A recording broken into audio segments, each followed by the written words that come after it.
last week. Did you see that Amanda Nunes that I was your pincushion for offered an apology to Ronda Rousey? Well, did you? I did see that. Did you see the apology? I only saw the headline. I saw the headline. It made my stomach sick. I hated it, and I moved on. But was it real, or was that like satire? I mean, did she give her a real apology? Who knows? I mean, when have you ever seen the champion apologize to the challenger? Well, that's what I'm asking you. I only saw the headline. Did you open it and see the article? Did she really give her an apology? And if so, what for? I was much like you. I mean, it came a day after Dana said Ronda's probably done. So I think the apology amounted to there was no disrespect. You've done so much for women's MMA. I don't know. I thought it was odd. It was obviously a PR move from my vantage point. Yeah, well, it's a backfire. But here's what I'm asking you. What does she apologize for? For beating her up, for ruining her dreams, for something she said about her? That's what my question is. Yeah, all she said after the fight was, I knew I was going to beat Ronda. I would have beat her before, and I think she was overrated. That's what she was apologizing for. She's sorry she said that? Yeah. Why would you be sorry you said that? She's losing sleep over? She can't sleep because she made a statement? Apparently so. That's weak. That's extremely weak. Tell me more about it. Well, I just don't get, what is it you would be sorry for? Sorry that what, you thought you were the better fighter in a sport that only crowns one champion? Sorry that you went after your dreams? Sorry that you represented your gym and your family? Sorry that you competed to the best of your ability? Sorry that you gave us fans a reason to tune in? For what part of what you did do you regret doing? The part where she's got a PR person and the PR person came in and said, hey, apologize to Ronda. She's probably going to retire, and that's good, I guess. I don't know. I mean, the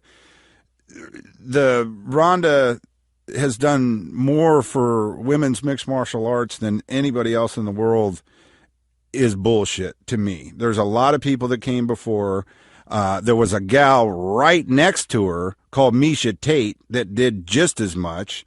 Ronda was a bully.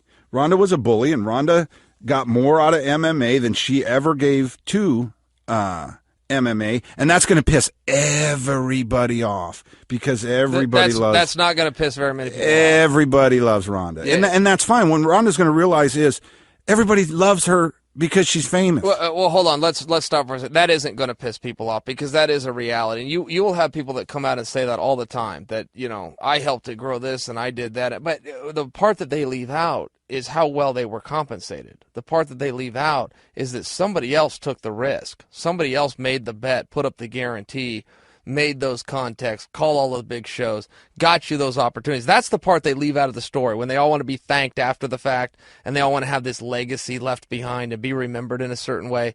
They leave out the part where I did this selfishly for me. I did it for a fee that somebody else had to gamble on. I see people doing that all the time. Talk about what they did in the sports, where it is because of them. It's like, hold on a second, man. We could have used anybody. We got the cameras set up. We got the show, the lights, the sponsors, the fans. We got the whole bit. We could have put anybody in there. We happened to put you in, and you didn't come cheap. So it was a cool experience, and I'm glad you had fun. But you got to admit when it's at its end, and don't act like you did it for anybody else. You did it for you. And I will hear people go back and try to retell the story and make believe of all these contributions they gave. And it's not just to the sport of MMA. I see that in other stuff too. It's like, wait a minute, this was a selfish act, and it should have been. You were in it for yourself. It's a selfish sport, and that's okay.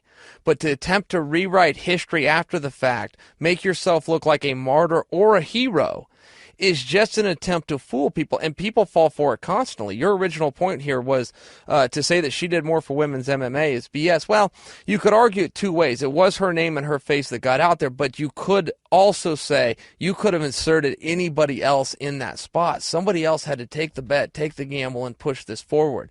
And you had enough grit and enough charisma and enough personality to really run that horse as far as it would go.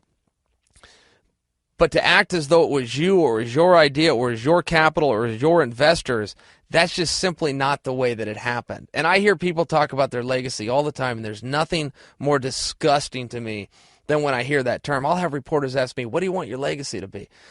And it's like, man, you got to be kidding me.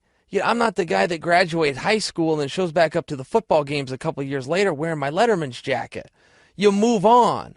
You get that diploma, you move on. You go to college, you go into the trade, you go into the work field. Eventually you get married, you become a parent if you're lucky enough. You move on.